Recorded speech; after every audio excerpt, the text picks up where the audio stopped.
Olá, bom dia a todos, bom dia a todas. Meu nome é Bruna, eu atuo na área de relacionamento com o mercado da ANAP e nós estamos iniciando mais um café da manhã. Eu quero agradecer muito a participação de todos vocês, mas antes de começar, eu só queria dar um recadinho, quero falar um pouquinho sobre o CONAP. Eu acredito que muitos de vocês já conheçam, mas quem ainda não conhece, o CONAP é o Congresso Nacional de Hospitais Privados, é o maior evento da ANAP, é o maior evento, é o maior congresso hospitalar do Brasil, e ele já está com as inscrições abertas. Então, o evento acontece esse ano novamente em formato digital e excepcionalmente gratuito. Para quem ainda não garantiu a sua vaga para debater Saúde 2030, Desafios e Perspectivas, é só acessar o site do CONAP, conap.org.br, e realizar a sua inscrição, tá? Quero ver todo mundo lá, é um evento imperdível, a 2IM, inclusive, que é o nosso parceiro, que traz o conteúdo hoje e estará lá presente, né? Então, agora eu tenho o prazer de apresentá-los para vocês. A 2IM é uma parceira da ANAP há tantos anos, sempre contribuiu muito conosco, trazendo um conteúdo de extrema qualidade. A 2IM tem como propósito desenvolver estratégias para valor em saúde, evoluiu da TI para o Data Science e é também uma organização que desenvolve novos modelos, junta pontas soltas, agrega competências de profissionais e empresas. A 2IM gera estruturas e sistemas, integra dados por meio de metodologias próprias e está consolidada no mercado nacional, oferecendo soluções para valor em saúde em todo o país. Eu vou passar, então, a palavra para a Josiane Justus e desejo um bom evento para todos vocês. Muito obrigada. Obrigada, Bruninha. Obrigada, ANAP, por ser sempre o nosso parceiro que não mede esforços para unir um time assim tão bacana, uma plateia e os palestrantes também, sempre com conteúdos enriquecedores. Então, eu sou Josiane, eu sou gestora de mercado e relacionamento. Acredito que muitos de vocês já nos conhecem, porque temos alguns clientes que são os associados da ANAP. E hoje o assunto, nós procuramos trazer sempre novidades e inovações que colaboram para transformar e apoiar a gestão de todas as instituições. Então, hoje o assunto é acordos baseados em valor na aquisição de medicamentos e dispositivos de alto custo. As nossas palestras serão ministradas pelo Fábio Rocha, que é diretor de marketing do IBRAVES, Instituto Brasileiro de Valor em Saúde, pelo César Abicalaf, médico e CEO da 2IM, pela Renata Cury, advogada especialista nesses acordos e políticas de saúde pública e privada e consultora também na área de saúde. A partir do término da última palestra, nós abriremos para perguntas, podem ser pelo chat ou verbalizadas, e também ficaremos à disposição com o nosso e-mail, caso as suas dúvidas não consigam ser esclarecidas durante o nosso tempo, vocês podem entrar em contato no e-mail comercial@2im.com.br. Esse assunto é de extrema relevância e importância, principalmente porque nós vamos apresentar também o envolvimento de outros players em todas as transformações e soluções na área de saúde. Então, aproveite e esperamos também nos revermos no CONAP, que estaremos lá presentes. Fábio, então a palavra está com você. Obrigado, Josi. Bom dia César, Bruna, Renata e todos vocês que estão aqui hoje nos assistindo. Agradeço pelo convite. E hoje o objetivo aqui, então, é compartilhar com vocês as áreas do conhecimento que suportam a construção de acordos de valor e a construção de projetos de valor em saúde.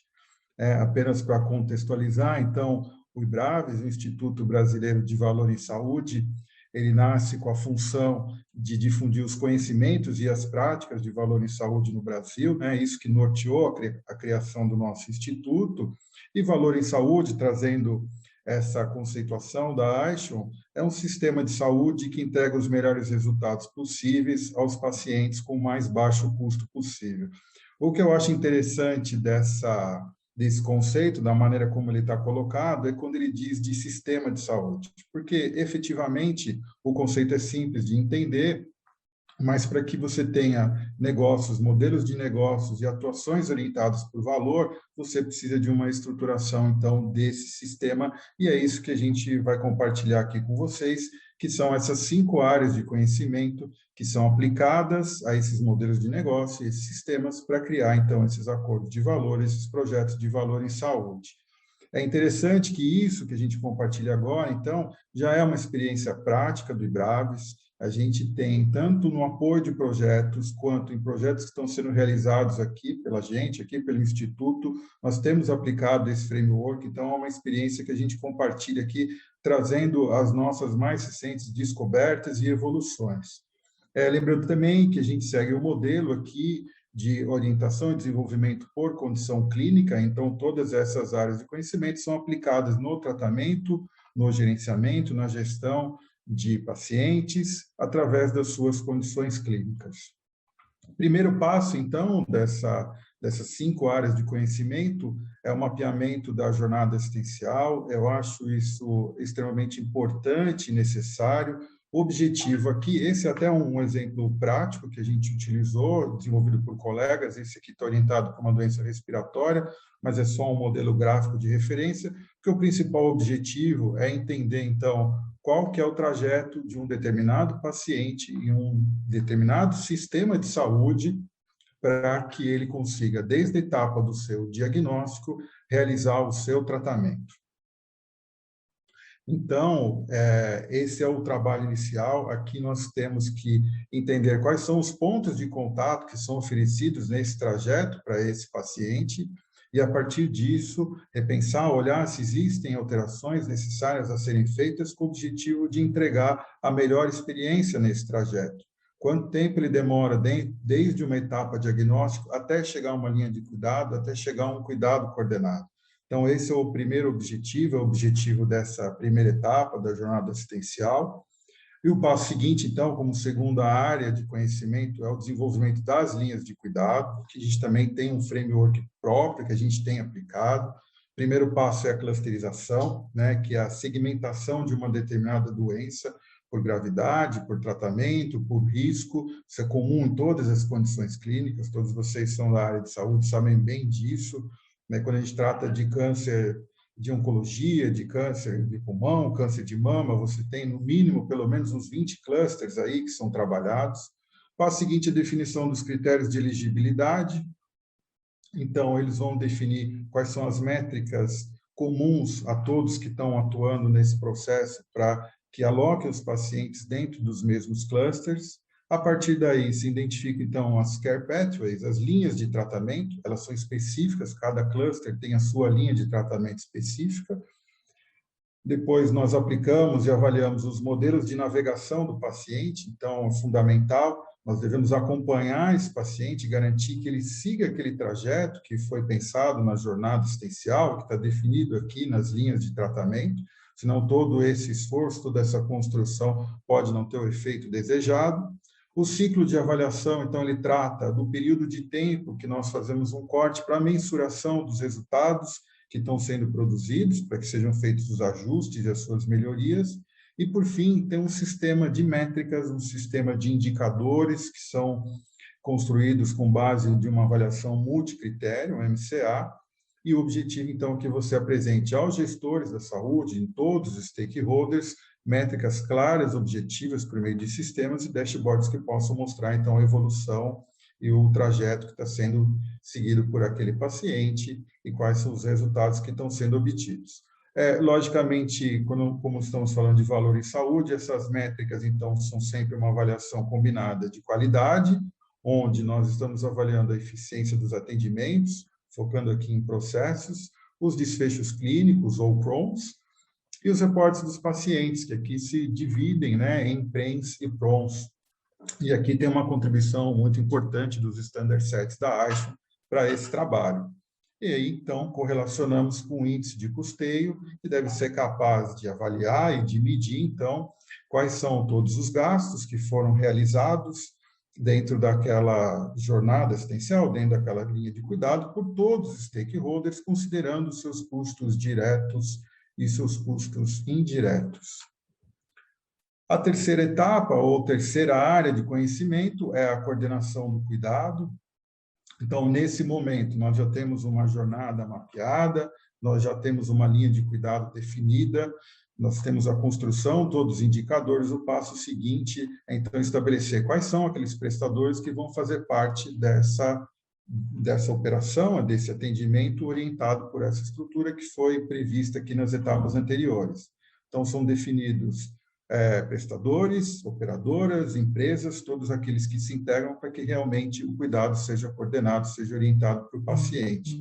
É muito importante aqui, então, que esses players que sejam escolhidos, que sejam definidos, estejam atuando de forma integrada, de forma com equipes multidisciplinares e que seus processos e sistemas também estejam funcionando de forma coordenada, orientados sempre por aquela linha de cuidado que foi pré-definida pelos especialistas médicos. A partir disso, é possível a gente entrar, então, aqui num tema muito importante, que é o que a gente chama de modelagem de negócios, né? Na verdade, a gente sabe e busca que esses acordos de valor, esses projetos de valor em saúde, eles devem trazer soluções sustentáveis, né? O objetivo é que ele traga sustentabilidade para todos os players que estão trabalhando, que estão operando nesse projeto, que ele seja lucrativo, que ele seja rentável e, ao mesmo tempo, entregue valor para o paciente. Esse é o propósito, essa é a ideia. Para isso, nós aplicamos e trabalhamos muito com os modelos de remuneração orientados por valor e também os VBA, os Value Based Agreements, que vão fazer, então, com que aquele diferencial que foi produzido, que entregue, ele seja compartilhado por todos aqueles que estão fazendo parte desse projeto, da atuação nessa condição clínica de forma coordenada e integrada.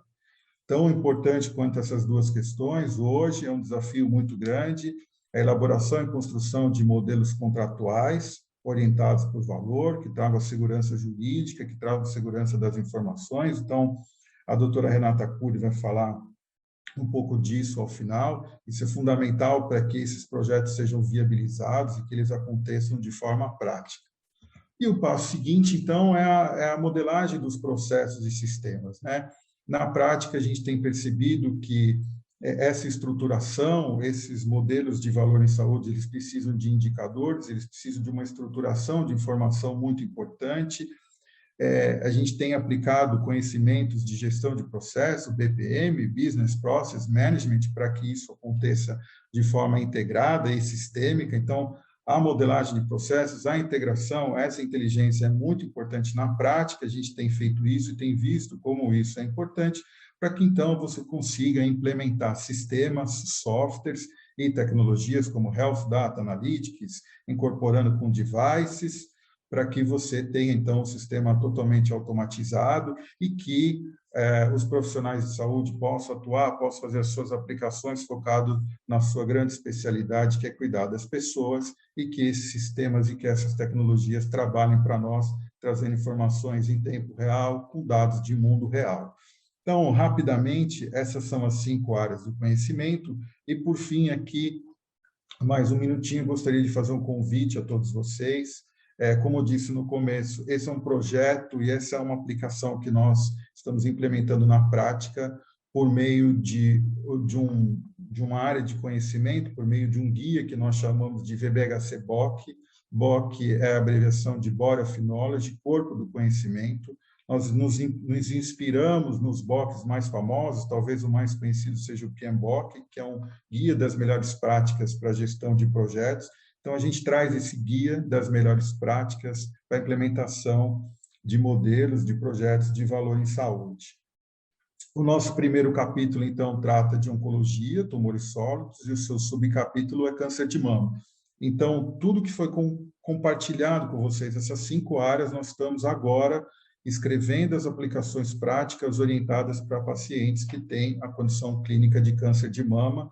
Tem um grupo de especialistas do IBRAVES trabalhando neste momento, aqui neste projeto, e muito em breve nós vamos convidar a todos os representantes dos principais stakeholders da cadeia de valor de saúde do Brasil a construir e evoluir esse modelo conosco. Ele efetivamente vai ser um guia das melhores práticas, se ele for capaz de trazer o que tem de melhor no nosso país em modelos de valor em saúde, para que seja compartilhada para toda a sociedade. Ao final, o IBRAVES vai disponibilizar esse material de forma gratuita por meio de nosso site. Então, eu deixo desde já um convite a todos vocês, empresas, organizações de saúde, da área da saúde, profissionais que queiram participar com a gente nessa grande jornada, nesse grande desafio, nesse grande projeto, a entrar em contato conosco. Nós podemos passar mais informações desse projeto e vocês certamente serão convidados por meio de suas organizações a participar desse grandioso projeto. Podem entrar em contato conosco por meio do e-mail relacionamento@ibraves.org. Muito obrigado, é um prazer estar aqui com vocês. César, agora eu passo a palavra para você. Fábio, excelente. Primeiro, é uma satisfação enorme, né? A gente vê na prática, digamos assim, o IBRAVES trazendo as coisas que se propôs, né? Desde a sua fundação, né? Então, eu hoje estou como presidente do IBRAVES. Para mim é um prazer, eu diria, incomensurável a gente estar percebendo a colocação desses projetos em prática.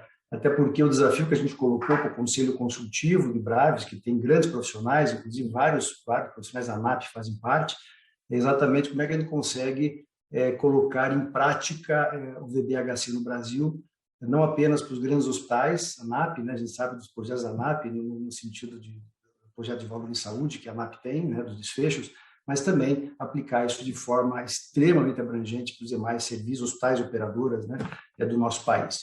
A minha proposta de discussão com vocês hoje é talvez traduzir um pouco mais de forma prática esses conceitos de Value Based Agreement ou dos acordos baseados em valor, né?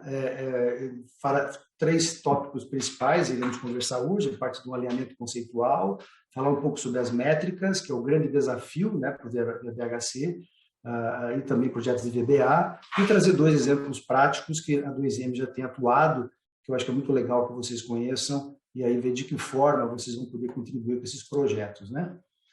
O que nós temos discutido em termos de conceito do VBA, né, primeiro, é qualquer arranjo contratual entre um comprador e um fornecedor, onde parte do pagamento se dá a partir do valor gerado na relação. O conceito de valor é aquele conceito que o Fábio já trouxe, claramente, né, da relação qualidade-custo, muito importante a relação qualidade-custo. A gente sempre fala que olhar só o desfecho sem olhar a qualidade, né? Eu sempre uso o exemplo de um professor meu de economia da saúde lá de York, que dizia que se eu olho só para o desfecho e não olho o custo, é como se eu tivesse uma carroça sem cavalo para puxar. Então, o conceito de valor, claro que o desfecho é muito importante, mas eu tenho que olhar o custo. E essa correlação de qualidade e custeio e de desfechos que importam para o paciente e os custos da produção desses desfechos é o conceito clássico de valor, trazido por Porter, e que a gente, na área da economia da saúde, discute aí algumas décadas antes do conceito de Porter, que são análise de custo-efetividade, análise realmente de custo-utilidade, onde você realmente tem a relação do que se entrega e o custo dessa produção. Mas, na essência, o conceito é esse. Então, qualquer relação entre um comprador e um fornecedor, seja um plano de saúde, um hospital, os seus médicos, o hospital é a indústria, o plano de saúde é a indústria, né? O SUS é a indústria. Quando eu falo indústria, eu digo indústria de device, indústria de medicamentos, né? Essa relação, quando ela se dá, onde parte dessa remuneração, esse reembolso é com base em valor, nós estamos falando de um Value Based Agreement ou de um acordo baseado em valor. A gente tem vários desafios no Brasil para a gente implantar VBHC, né? Então, quem tem acompanhado algumas publicações que eu tenho feito, a gente discute isso muito forte. Eu vou concentrar aqui a minha discussão com vocês nas questões das métricas. As métricas, a Kaplan, o Porter traz isso muito forte, né? Que o nosso problema não está realmente nas políticas e nem no seguro-saúde, tá? Que a gente está medindo coisa errada e do jeito errado. Aqui, a gente tem duas coisas que eu considero importantes, né? A métrica em si, os desafios da métrica, de a gente colocar essas questões em função de a gente ter sistemas de informações que são muito fragmentados, a gente não consegue olhar o paciente de forma longitudinal, a gente enxerga o paciente sempre de forma vertical, né? E quando você discute linhas de cuidado, jornada do paciente, eu tenho que vê-lo de forma longitudinal, muitas vezes até fora dos muros do hospital, né? Então, para eu acompanhar esse processo, invariavelmente eu vou ter que buscar dados de fontes diferentes, né? Eu sempre comento aqui dos 3 conjuntos de dados, né? Aquele dado que existe, eu tenho acesso, aquele dado que existe, mas eu não tenho acesso, de repente ele está lá no consultório do médico, está lá na operadora, ou no hospital, ou na farmácia, e aquele dado, aquele terceiro conjunto de dados, que é aquele dado que não existe, mas eu preciso para medir valor. Como, por exemplo, os dados de desfecho reportado pelo paciente. Isso é um exemplo clássico, né? É aquele desfecho, os PROMs, né? Que são os desfechos que o paciente reporta como seria importante para ele, muitas vezes não são capturados pelo sistema de saúde. E se eu estou discutindo o valor, a essência do conceito de valor é que realmente o desfecho tem que ser relevante para o paciente. E aí, 2 pontos com relação às métricas que a gente considera fundamentais é o conceito de ajuste de risco e das métricas para o valor. O ajustamento de risco é exatamente eu considerar a complexidade clínica do paciente dentro da mesma condição clínica. Não adianta olhar, por exemplo, para um paciente de câncer de mama se eu não entender que tem complexidades diferentes. Se eu olho apenas, por exemplo, os desfechos que são importantes, né? Agora, poxa, talvez se eu pego uma mulher com câncer de mama no começo, né? Ou com um câncer metastático, por mais que eu meça os mesmos indicadores, mas o resultado vai ser muito diferente. Então, se eu não ajustar o risco desses pacientes, eu não entender a complexidade, o grupo de complexidade, eu vou ter um problema muito sério no processo de avaliação. E aí, obviamente, como é que eu vou estabelecer uma relação de pagamento variável, por exemplo, do valor, se eu não considero a complexidade dos pacientes? E o segundo ponto são as métricas de valor, né? Como é que a gente mede valor? O que é medir valor? Então, a gente vai discutir 2 pontos que são importantes aqui. Primeiro, esse é o framework da 2IM, nos projetos de linha de cuidado.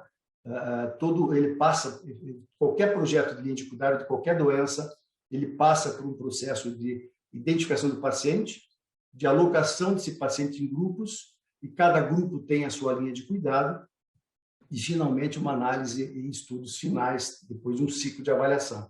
Aqui tem alguns conceitos que eu considero fundamentais, que eu gostaria de dividir com vocês. Primeiro, esse conceito de clusterização, ou de clustering, que é exatamente o alocar pacientes dentro da mesma condição clínica, de acordo com a sua complexidade clínica. Então, se eu estou pegando, por exemplo, um paciente diabético, tem que considerar se é um diabético de alto risco, de médio risco, de baixo risco, né? Se eu estou pegando um grupo, uma gestação, nós temos um projeto muito interessante de gestações aqui numa grande Unimed, eu posso pegar aquela gestação de alto risco com aquela gestação de risco habitual.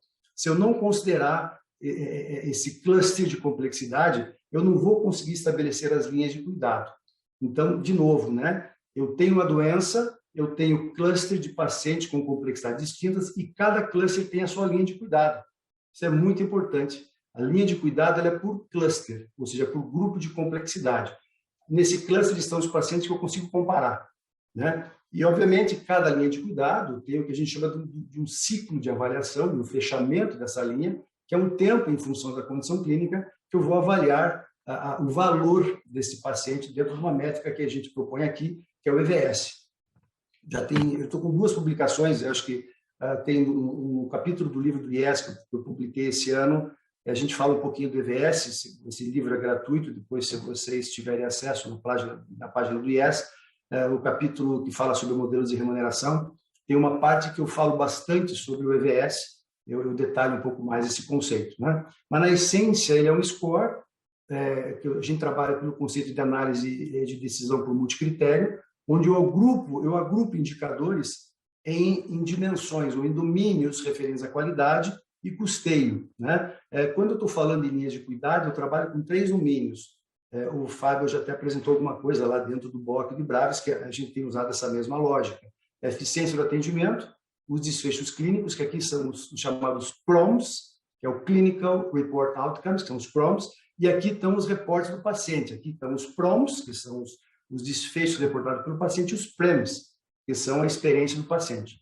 Isso aqui é o conceito de análise multicritério, onde cada indicador ele é ponderado dentro desses domínios e cada indicador tem um parâmetro de comparação, né? Por isso a importância de eu ajustar risco, principalmente quando eu vou avaliar indicadores de desfecho, né? E quando eu relaciono o valor observado com o parâmetro de cada indicador, né, eu tenho um peso desse indicador e, obviamente, essa relação. Valor observado, parâmetro e peso vai me dar um score, uma performance de cada indicador, que isso traduz-se no índice de qualidade, que é uma nota de 0 a 100, e também no índice de custeio, que é uma outra nota de 0 a 100. Isso é jogado na fórmula o default da 2IM a gente coloca 70% para qualidade e 30% para custeio, e no final do dia, cada paciente avaliado, quem eu estou avaliando de valor, vai ter uma nota de 0 a 5, que é um score único. Então, hoje nós temos aplicado o EVS em avaliações de corpo clínico. Alguns hospitais ANAP já estão conosco utilizando o EVS, que migraram do GPS antigo para o EVS. Avaliação de prestadores de redes, de hospitais. Hoje nós estamos com um projeto grande com a Federação de Minas, são 120 e poucos hospitais que a gente avalia a rede, né? Da mesma forma, médicos cooperados do Unimed, que estão nos seus consultórios, e as linhas de cuidado, onde avalia aí o paciente, o meu avaliado, e aí é onde a gente vai discutir muito o conceito do VBA nos modelos de linha de cuidado. Eu vou trazer alguns exemplos, né? Mas é muito importante entender que realmente no momento em que o paciente tem o seu EVS, os VBAs são possíveis de ser organizados, né? Então, eu vou passar um exemplo aqui de um bando hospitalar, onde o hospital, quando ele estabelece uma métrica, um EVS por paciente, né, daquele procedimento de alta prevalência dentro do hospital, por exemplo, ele consegue aqui rever suas estratégias, obviamente, né, comparar os diferentes bandos ou aqueles pacotes e criar, então, condições de ter ganhos adicionais em função do valor gerado para o paciente. Isso aqui não deixa de ser um acordo com base em valor. O corpo clínico, ele pode usar isso como estratégias de direcionamento de pacientes, né, que os pacientes venham para ele, né, obviamente, pagar de forma variável o médico com relação ao valor gerado, e também usar isso como estratégia de governança clínica. E também com a indústria, vocês vejam que é interessante que, né, eu tenho a relação aqui de todos os stakeholders, né, hospital, pagador, operadora, médico do corpo clínico, indústria. Todos os stakeholders se relacionam ao entorno do conceito de valor, né? Isso é muito bacana. Vários projetos que nós temos implantado, eu trabalhei na área de gestão de saúde há muitos anos, é a primeira vez que eu vi sentar à mesma mesa o pagador, o prestador, a equipe médica, a indústria, para discutir que desfecho a gente mede, que indicadores nós vamos utilizar para que a gente consiga criar bons relacionamentos com base em valor, né? E com a indústria, obviamente, as compras elas podem se dar com base no valor gerado naquele paciente, né? E também estudos, obviamente, dados do mundo real, que é algo que a indústria preza muito, e dados de mundo real, ela possibilita, inclusive, acordos e enxergar melhor o resultado do seu medicamento, da sua tecnologia nos pacientes em mundo real. 2 exemplos que a gente vai usar bem rapidinho: a gastroplastia, né? Aqui é a tela da ferramenta, onde, por exemplo, nesse hospital, 19 pacientes foram operados nesse mês. Aqui, no gráfico, esse gráfico inferior é muito legal, porque ele correlaciona aquelas duas análises de qualidade e custeio. Cada pontinho desse aqui é um paciente, né? Eu vejo qual é o paciente que gerou mais qualidade e melhor custeio, e vice-versa. Os médicos do hospital, do corpo clínico, também são estruturados, porque cada médico é avaliado em função da média do score do EVS dos seus pacientes. Nesse hospital, por exemplo, eu consigo pegar aqui, por exemplo, o médico 10 e criar uma política até de remuneração variável para ele com base no resultado que os pacientes dele trouxeram para o hospital, a margem que ele trouxe, mais relacionando com o volume de pacientes que ele trouxe aqui, ou seja, quanto mais volume o médico traz para o meu hospital, maior é a participação dele no resultado e a correlação, então, com o EVS. Então, esse é um exemplo, por exemplo, esse caso aqui é o médico 10, que ele ganhou, além do honorário médico, além do que ele recebe dos convênios, ele recebeu perto aí de R$3.000 nesse mês, em função do valor gerado para os pacientes naquele hospital. Aqui alguns indicadores, né? Vocês vejam que cada indicador tem a sua performance, se ele internou na UTI, se realmente quanto tempo ele recuperou, se ele reinternou, se ele reoperou, o tempo de permanência que ele teve, né? Tudo isso aqui a gente ajusta por DRG, que é novamente a importância de ajustar o risco. E os indicadores de custeio, né? Custo fixo, margem de contribuição, custo fixo sobre margem de contribuição. Então, cada paciente tem a sua análise de valor com esses indicadores. E quando você joga isso no algoritmo, na fórmula, eu vou ter uma nota aí de 0 a 5. É muito legal também, a ferramenta permite o médico o hospital enxergar os diferentes bundles, né? E como é que eles estão plotados aqui nesse gráfico, né? Quanto maior é o tamanho da bolha, maior é o número de pacientes que foram submetidos à cirurgia, e ele consegue enxergar, por exemplo, aqui tem um volume muito grande de casos aqui, mas realmente ele gerou pouquíssimo valor, porque está inclusive no primeiro tercio, aqui no vermelhinho, onde a relação qualidade-custeio ou seja, eu estou gerando os desfechos, né? Esses pacientes não estão legal, e o pior de tudo, ele está trazendo pouca margem para o hospital. Então, realmente, eu tenho que rever minha estratégia e repensar aqui o que está acontecendo aí com a minha estrutura para poder gerar esse tipo de resultado. Outro exemplo, policarrenal em pronto-socorro, um projeto muito interessante, né? Onde nós temos aqui um agrupamento dos indicadores nas dimensões que nós comentamos lá nos domínios, os pacientes são plotados naquela relação qualidade-custeio, e aqui eu vou mostrar rapidamente para vocês um simulador, né, de desconto de uma tecnologia para ser utilizado com base no resultado. Então, aqui vocês vão ver, aqui está o score do paciente, aqui é um simulador, porque o gestor consegue fazer simulações, né, do resultado dos indicadores e aonde se comporta o EVS desse paciente. Com base nesse comportamento do EVS, eu vou poder estabelecer uma relação com base no resultado, no valor gerado para cada um desses pacientes. Então, esse aqui é um exemplo bem interessante. Então, ele consegue trabalhar, né, zerando aqui a performance de alguns indicadores de custeio. Nesse caso aqui, o paciente, por exemplo, ele foi readmitido no PA, ele acabou internando, percebam que o EVS desse paciente já começou a diminuir, né, em função dessa simulação. Aqui ele começa a simular o preço do produto, então é um produto que custa R$1.000, por exemplo, né, ele vai ter um desconto aqui de 10% pelo volume. Até aqui não tem VBA nenhum, aqui é uma estratégia pura de desconto, né, em função do volume. Agora, a partir daqui, vai começar a ter, aí, por exemplo, uma estratégia de desconto, né? Ou seja, ele vai começar, além do desconto pelo volume, estabelecer um desconto no produto em função do valor gerado. Então, por exemplo, se ele ficar aqui no primeiro tercio, no vermelho, ele vai dar 50% de desconto na tecnologia. Se ele ficar no segundo tercio, 20%, e no terceiro tercio, 0%. Como que a gente viu ali em cima, esse paciente ficou no segundo tercio, esse é o preço da tecnologia que o hospital vai comprar, ou seja, uma tecnologia que seria R$1.000, ele vai estar pagando R$648 em função do volume e em função do EVS, do score gerado. Então, de forma geral, eu queria passar como mensagem para vocês, né? É isso, deixar 3 mensagens para a gente poder discutir depois. Que os acordos baseados em valores, então, são qualquer arranjo contratual entre o comprador e o fornecedor, né? Onde parte do pagamento vai se dar a partir do valor gerado nessa relação. As métricas são os principais desafios para implantar a VBHC. É obrigatório ajustar o risco, né, dos pacientes dentro de uma determinada condição clínica, que é aquele processo de clusterização. Não dá para olhar, por exemplo, paciente com câncer, paciente com diabetes, paciente com doença reumática, sem clusterizar, senão eu vou ter uma análise totalmente comprometida no final. E o EVS tem se mostrado como uma alternativa para medir valor e pode ser a métrica de escolha para os value-based agreements. Tá? Então, provocando o pessoal de vocês aí, né, que realmente o mais efetivo modo de lidar com a mudança é ajudar a criá-la. Então, vamos começar a discutir isso dentro das nossas organizações, chamar a indústria para conversar. As indústrias estão ávidas para discutir modelos de saúde baseada em valor, de value-based agreement. Inclusive, temos diversos projetos da 2M, onde a indústria tem ajudado a financiar, junto a um hospital, junto a uma operadora, o start, o início desses projetos para começar a fazer a roda girar. Eu acho que isso é uma grande disrupção aí para o nosso sistema de saúde atual. Vamos deixar agora a doutora Renata bater um papo conosco sobre a parte que é um dos desafios, a parte jurídica, e a gente reserva mais uns minutinhos para as perguntas. Muito obrigado. Renata, a bola agora está com você. Bom dia a todos. Queria agradecer muitíssimo o convite da ANAP para estar nessa manhã com vocês, para a gente discutir os acordos baseados em valor.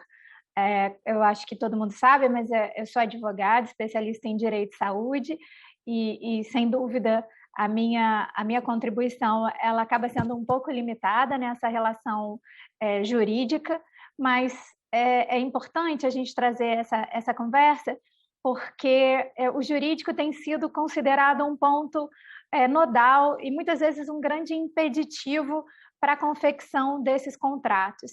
E se, por um lado, isso tem um fundo de verdade, e acho que o jurídico está um pouco acostumado a receber essa responsabilidade, se, por um lado, tem mesmo um fundo de verdade, por outro lado, a gente tem uma beleza na área jurídica, na área contratual, que pode, de alguma forma, resolver alguns problemas que foram, inclusive, levantados hoje pelo Fábio e pelo César.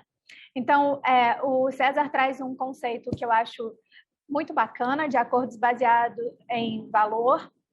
Na verdade, contratualmente, o que a gente tem de muito interessante é que no contrato baseado em valor, eu tenho, via de regra, uma prestação fixa, um valor definido, e, por outro lado, uma possibilidade de variação de pagamento conforme as métricas, conforme eventos futuros que a gente ainda não conhece. Essa é uma tentativa de coletar dados de vida real de forma que impacte no orçamento daquela instituição, de forma que ajuste melhor a relação entre aquilo que um presta e o outro paga. É evidente que quando a gente estabelece um preço de antemão, é possível que o serviço prestado ou a tecnologia oferecida tenha uma qualidade maior ou menor do que aquilo que foi pago, né? Do que aquilo que foi definido logo no início. Mas no acordo de compartilhamento de risco, ele estabelece, e eu acho que isso é uma das belezas do contrato, ele estabelece uma possibilidade de flexibilizar. A gente pode estabelecer um mínimo e um máximo, enfim, o contrato, especialmente quando a gente está pensando na área privada, ele sustenta, ele suporta diversas cláusulas contratuais, ou seja, basta que não seja ilegal, basta que não fira nenhuma regra de direito, basta que não fira a moral e os bons costumes, o contrato ele pode acomodar o desejo das partes, a negociação das partes, o consenso das partes, né? Então, isso como eu estava dizendo no início, é a parte boa da área jurídica e dos contratos, especialmente quando a gente está falando da área privada. Então, a gente vai flexibilizar esse preço conforme os valores combinados, né? Conforme os desfechos ajustados, que a gente fala de valor terapêutico, numa tentativa de chegar mais próximo possível de um equilíbrio entre aquilo que é pago e aquilo que é efetivamente entregue. E, como eu disse, isso vai ser medido na prática a partir de uma coleta de mundo real. Historicamente, a gente precisa pensar, inclusive, que a ideia é que essa fosse uma medida de cima para baixo, né? Que os governos começaram a tentar estabelecer numa tentativa já tardia de definir preço de medicamento. Então, a Inglaterra, que a gente sabe que lidera essa discussão, diante de medicamentos e tecnologias, né? A gente fala medicamento, mas tecnologias em saúde, diagnóstico, tecnologias de uma forma muito ampla, diante de um preço muito alto, de tecnologias muito complexas, e uma possibilidade de que o sistema público de saúde sucumbisse, a Inglaterra sugeriu uma norma, uma lei, na qual o governo aplicaria um sistema baseado em valor para definir melhor preço de medicamentos. Essa lei não foi aprovada, ela foi discutida muitíssimo, né, lá em 2014, mas ela não foi aprovada. E, no lugar disso, a Inglaterra entendeu, junto com um conjunto de companhias farmacêuticas, que o ideal seria que houvesse sempre uma discussão, um consenso. Ou seja, no lugar de uma normativa, de uma imposição de cima para baixo, na definição de preço, que as partes chegassem a um consenso sobre que tipo de valor, que tipo de métrica seria utilizada e qual a variação do preço. Esse consenso na Inglaterra, nessa definição mais clássica do que a gente chama de acordo baseado em valor, ela envolve não só o governo e a indústria, como os hospitais, os prestadores de serviços, as associações de pacientes, a comunidade médica, os profissionais na área de saúde e a própria sociedade civil, que começa, então, a participar de uma discussão sofisticada, mas muito importante, que é que tipo de medida de desfecho, que tipo de métrica, que tipo de valor nos interessa para garantir uma saúde de melhor qualidade para a sociedade, mantendo o que o Fábio disse lá no início, a sustentabilidade do sistema, seja ele público, seja ele privado, né? Porque tem sido muito impactado com um custo altíssimo de novas tecnologias. Então, a gente está partindo de um modelo não vou dizer autoritário, mas um modelo de cima para baixo, para uma possibilidade incrível e que depende do jurídico, que é a de negociação de medidas de desfecho. E aí, voltando nessa conversa, quando a gente diz que depende do jurídico, é claro que no privado a gente não depende de uma norma própria, esses modelos de contratos eles são permitidos, eles, como eu disse, o fato de não serem ilícitos já significa que eles são permitidos. Por outro lado, eles exigem um processo de negociação muito bem definido, um conhecimento multidisciplinar muito bem construído também dentro de cada parceiro, ou que um parceiro eleito tenha essa estrutura negocial, porque o mais importante nessa construção dos desfechos é que esse acordo se replique em várias instâncias, que esse acordo é o que a gente chama de parcerias sustentáveis, né? Que esse acordo seja, ao final, satisfatório para todas as partes e que essas partes se mantenham unidas em parceria em vários outros projetos, em continuidade, ou seja, que no final haja essa sensação de uma parceria ganha-ganha. Isso nunca é feito com contratos modelo, isso nunca é feito com contratos padronizados, isso é feito com a participação de todos, ainda que tenha um desses atores responsável pela organização dessa negociação, isso é feito com a participação de todos os atores na escolha dos desfechos. Ainda que, ao final, o preço seja maior ou menor do que o esperado, embora o contrato dê uma boa previsibilidade do que pode acontecer, é importante que, no final, todos eles tenham a sensação de que não foram pegos de surpresa, que aquele desfecho, né, aquele resultado do contrato foi escolhido, foi planejado, teve a participação de todos os atores. Essa coleta adicional de evidências, essa coleta de evidências de mundo real tem sido realmente um grande desafio. Eu acho, pessoalmente, muito mais um obstáculo muito maior, um desafio muito maior do que a própria parte jurídica. Então, por isso, eu acho que o trabalho do César, do Fábio, tem um mérito muito grande, porque no Brasil eles vêm trabalhando com isso de uma forma muito pioneira, muito responsável, muito detalhada há muito tempo, né? Então, essa parte da coleta de evidências de mundo real, ela é, ao mesmo tempo, muito delicada, mas é uma tendência inexorável. Se a gente for pensar o registro de medicamentos hoje no Brasil, ele tem sido um registro paulatino. A gente vê isso com as próprias vacinas para a Covid, né? Para tomar um exemplo muito próximo da nossa realidade. A gente concede um registro de forma que novas evidências sejam coletadas para que a população tenha acesso a essa tecnologia, porque a demanda é muito grande, porque há comprovações suficientes do seu funcionamento, da sua segurança, da sua qualidade, mas que para um registro definitivo completo, talvez demorasse muito mais tempo e isso prejudicasse o acesso à saúde. Então, é uma tendência internacional e o Brasil tem feito isso também com as terapias avançadas, com as tecnologias gênicas, de conceder o acesso, mas garantindo que novas evidências sejam coletadas ao longo do tempo, quando essas tecnologias são utilizadas em reais condições de uso. Incorporação também, se a gente for pensar na incorporação tecnológica, pensando no setor público, mas que nos afeta a todos, a incorporação tecnológica também tem sido feita condicionada, vinculada a essa coleta de novas evidências de mundo real. E aí, quando a gente fala de contratos, o pagamento, o preço, a definição de quanto é devido também vai ser feito conforme essa coleta de evidências de mundo real. E aí, como Fábio e César já disseram, essas métricas, a gente tem PROMs, PRAMs, tem os scores, e eles são importantes, eles servem também como base.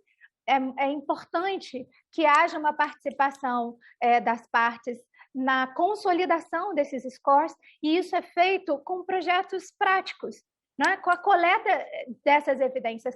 A gente só vai aprimorar, e aí eu vi várias conversas aqui já no chat sobre o que usar. A gente primeiro precisa utilizar, né?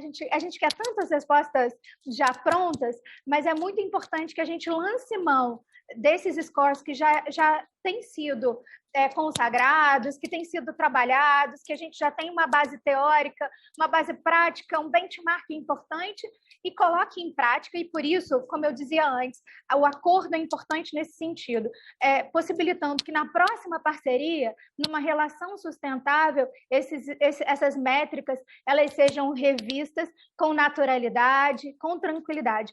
Inclusive, os contratos hoje baseados em valor, eles já devem prever uma possibilidade de revisão dessas métricas ao longo da primeira parceria, né? Ao longo da própria experiência. E isso significa que a gente está partindo de contratos em que as pessoas, as partes, elas deixam de ser partes opostas, né? Com interesses antagônicos, e passam a ser colaboradores, ainda que um tenha dívida, ainda que um tenha deveres, ainda que um tenha obrigações de pagar com o outro. Essas partes elas passam a colaborar. Então, por isso é mais palpável, é mais possível que essas partes, no meio do contrato, isso previsto, evidente, no documento, mas que essas partes possam rever essas métricas, rever o andamento do contrato e a continuidade do projeto da coleta de evidências. Então, essas diferenças entre as métricas, elas vão também resultar em modelos de contratos muito distintos um dos outros, mas, como eu disse, especialmente quando a gente pensa em iniciativa privada, ela também oferece uma possibilidade de classificação que não necessariamente está na academia, está nos papers, mas está um pouco mais adequado à demanda, né, à necessidade de cada parceiro. É muito interessante também a gente pensar que, quando a gente pensa em coleta de dados de mundo real, rapidamente as pessoas pensam na proteção de pacientes. Se faz sentido, a gente tem uma nova lei geral de proteção de dados, com multas muito pesadas, é uma lei que eu acho muito importante, porque coloca o Brasil no cenário internacional como um parceiro em compliance com essas exigências. A gente tem visto a necessidade de proteger dados pessoais, né, com essa disseminação de informação que a gente vê hoje. As Olimpíadas agora estão trazendo essa questão tão delicada, né? Mas não é só isso.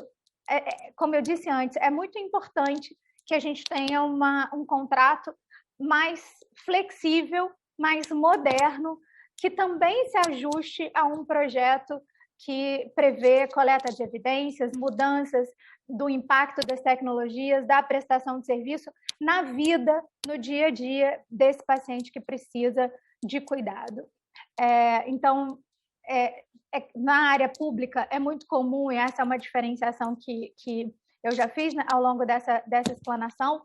Na área pública é muito comum que se diga é importante uma lei nova, a Conitec, enfim, mas na área privada o que a gente precisa é de uma organização dessa negociação, porque envolve parceiros muito distintos, parceiros diferentes, mais de um, mais de dois parceiros. A gente precisa de profissionalizar as negociações, profissionalizar as tratativas, envolver o jurídico desde o início, porque essas tratativas elas são novas, como eu disse, não é inserir LGPD ou inserir as métricas no contrato, é um contexto absolutamente novo, com outros riscos, com outras questões. Então, é muito importante que a gente tenha uma profissionalização na negociação e na definição de contratos novos. E isso a gente já pode fazer, essa é a parte boa do jurídico, especialmente na área privada. Eu fico à disposição de vocês, então, para as perguntas, para o nosso debate. Olha, tiveram muitas perguntas para o nosso tempo aí de 10 minutos, então eu vou tentar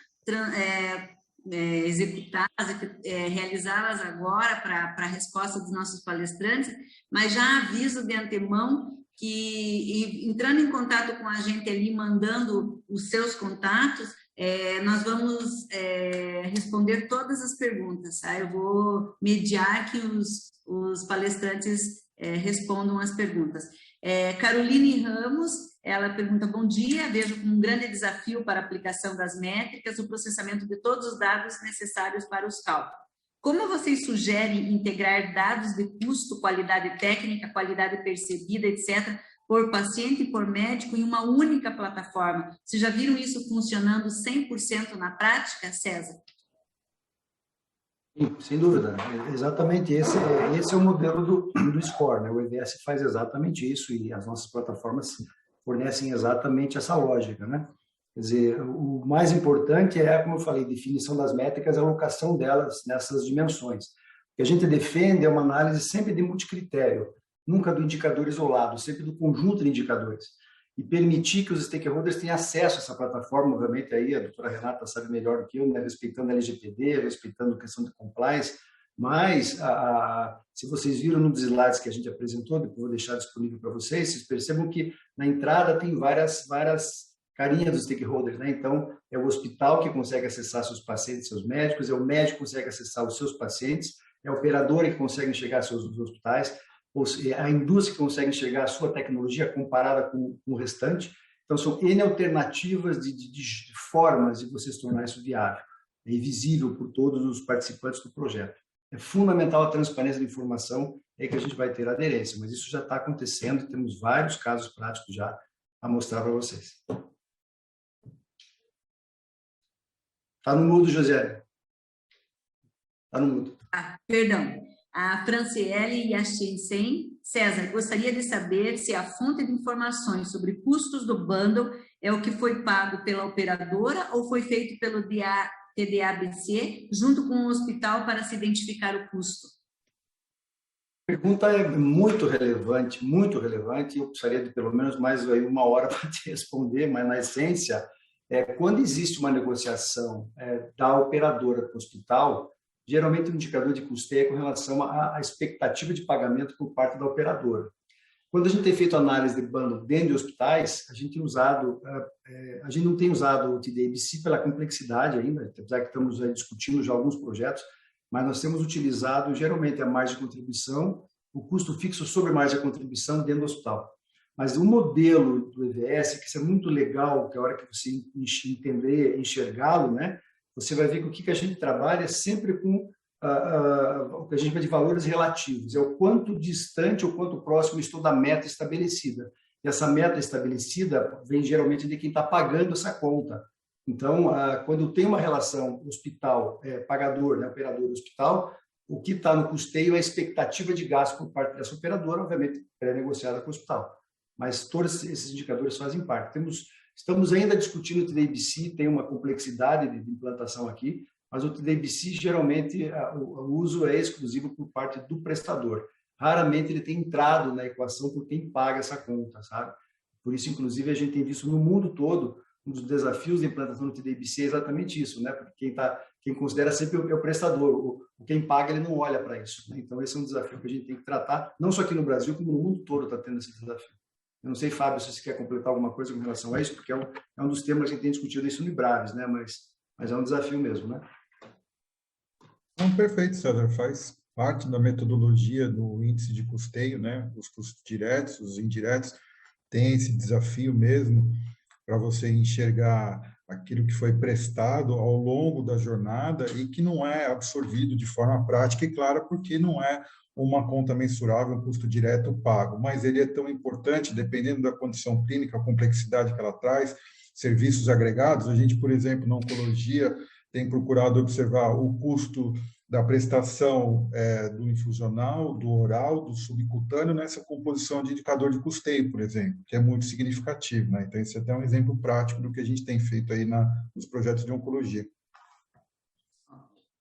Luciana Vasconcelos, parabéns, excelente. Se entendi, o simulador parte do princípio que o produto tem relação direta com o resultado de qualidade, sem avaliar aspectos relacionados ao processo ou à diretriz clínica seguida pelo hospital. Como isso pode ser ajustado? Na realidade, não é isso. Na construção do score desse paciente, isso é levado em conta, tá? O simulador ele vem depois, tá? A primeira fase é você definir exatamente a linha de cuidado, os indicadores de processo, indicadores de desfecho, de custeio e os reportes do paciente. Depois que você define isso, você gera o EVS. Depois que você tem o EVS, você vai conseguir fazer, então, as simulações. Então, isso que se perguntou é levado em conta antes do processo de simulação, né? Eu simulo aquilo, obviamente, dentro do score que já foi definido. Lucas Nóbrega, nos exemplos de contratualização de VBHC, há necessidade de uma terceira parte independente, além do prestador de serviço de saúde e da fonte pagadora, para realizar a mensuração, auditoria dos resultados do VBHC e enforcement do contrato? Acho que até depois eu vou pedir até para, acho que a Renata vai nos ajudar nisso, né, Renata? Eu acho que é legal. O primeiro, sempre a terceira parte, né? E a gente tem posicionado a 2N como esse terceiro elemento. Eu nem falo terceiro, eu brinco que a gente é o quinto elemento da equação, né? Por que é o quinto? Porque tem o pagador, o plano de saúde, o hospital, o médico assistente, ou no caso a indústria, né? O hospital prestador, no caso da indústria, o paciente e nós, né? Então nós somos o quinto elemento dessa equação. E é muito importante você ter um terceiro, porque lembre-se, nós estamos num mercado altamente desconfiado, né? Nosso mercado tem uma desconfiança tremenda entre o pagador, o prestador, a indústria. Então, quando você seleciona um terceiro elemento, né? No nosso caso aqui, um quinto elemento, para gerenciar toda essa informação e ligar esses pontos que estão soltos, a gente percebe credibilidade no projeto. E todos os projetos de linha de cuidado que nós estamos adotando tem tido esse posicionamento. E o mais legal, nós temos um projeto em especial na área de reumato, que para mim é o caso mais emblemático, né? Que nós temos várias indústrias participando do mesmo projeto, vários fornecedores de medicamento. Então, isso é muito legal porque gera uma necessidade de ter um elemento independente para gerar essas métricas. Eu não sei, Renata, como é que você enxerga isso do lado jurídico, né? Mas eu acho que isso também tem um impacto importante também sobre o aspecto de compliance, LGPD e tudo mais, né? Eu acho que é uma via super importante. Geralmente, esse terceiro elemento, como o César disse, o quinto elemento, ele é descrito assim, em outros contratos, em contratos mais padronizados e pela própria literatura, como um auditor. Essa é uma figura mais difícil de ser utilizada quando a gente pensa na relação com o setor público. E na área privada, por outro lado, não é só uma figura de auditor para garantir a confiabilidade desses dados. Muitas vezes pode ser, inclusive, aquele sujeito que é responsável pela coleta de dados, né? E aí, nesse sentido, a gente cria uma certa relação de neutralidade desde o início. Então, isso é muito importante. Quando a gente pensa no setor público, é comum chamar um centro de referência público, tratar desse centro, capacitar esse centro, fazer uma transferência de tecnologia para que esse centro possa fazer um follow-up de pacientes de mundo real de uma forma mais adequada. Mas nem sempre isso é possível, nem sempre isso é economicamente viável. Às vezes, o mais importante é que a gente tenha um terceiro ator, o quinto, que vai fazer essa coleta de dados. E aí, automaticamente, a gente dispensa essa figura do auditor, porque esse terceiro é uma parte que não tem interesse específico no resultado A ou B de qualidade desse cuidado com o paciente. Então, a gente tem basicamente essas duas figuras e eu vejo sim que ela é importante, inclusive por conta da falta de competência mesmo na coleta de dados, na avaliação desses dados, na análise crítica desses dados, na manutenção da segurança desses dados conforme as normativas. E aí, queria só complementar, César, que teve uma pergunta anterior falando sobre a relação entre preço e um determinado produto. Acho que eu trouxe um pouco essa confusão. Essa é uma das possibilidades, né? É possível que a gente faça uma avaliação de qualidade daquela tecnologia efetivamente, diretamente no paciente. É claro que isso exige desfechos muito mais duros, exige até o tipo de doença que pode receber esse tipo de avaliação é outro, uma doença multissistêmica, uma doença rara muito complexa, por exemplo, nem sempre é possível a gente medir a ponto de definir preço, né? A ponto de estabelecer o quanto cada desfecho custa, o impacto daquele medicamento no paciente, porque nunca é um fator isolado. Então, quando a gente pensa em score, em medida de avaliação de pacientes, isso faz muito sentido, porque a gente está pensando na cadeia de cuidado como um todo. Mas, como eu disse, essas medidas elas podem variar. Eu posso avaliar um determinado medicamento isoladamente, um diagnóstico, uma tecnologia, já falaram aí em prevenção, né? Eu posso ter uma avaliação de uma conduta de prevenção de um hospital, de uma empresa, e definir efetivamente, diretamente, fazer uma relação de causa e efeito com o preço. Ou posso ter uma avaliação um pouco mais ampla e que é uma tendência mais moderna de todo o cuidado no qual o medicamento tem um impacto, é um dos indicadores. Obrigada. Infelizmente, vamos ter que ficar com o gostinho de quero mais, porque já ultrapassamos o nosso horário, ficaram algumas perguntas pendentes, volto a reforçar, nós vamos procurar, se vocês enviarem o contato naquele e-mail que eu deixei ali, comercial@2im.com.br, nós vamos respondê-las. Agradeço a presença dos palestrantes, doutora Renata, doutor César, Fábio, agradeço a presença de todos vocês, espero realmente nos encontrarmos ou numa apresentação individual, ou no CONAP. Agradeço a ANAP, Bruna, Fernanda, Bia, que sempre nos apoiam, e conseguimos fazer esses eventos grandiosos, mesmo à distância, com a participação de mais de 220 pessoas nos ouvindo, e depois, com certeza, vai estar disponibilizado no YouTube, e os acessos serão muito maiores, né? Muito obrigado, tenham um bom dia, e até breve. Obrigada, Josi. Em nome da ANAP também quero agradecer essa apresentação brilhante de vocês. É muito bom contar com essa parceria. E mais uma vez, então, para quem não estava aqui no comecinho, as inscrições para o CONAP estão abertas. Garanta já a sua vaga, conap.org.br, a 2M vai estar lá. Obrigada, um ótimo dia para todos vocês. Tchau, tchau. Tchau.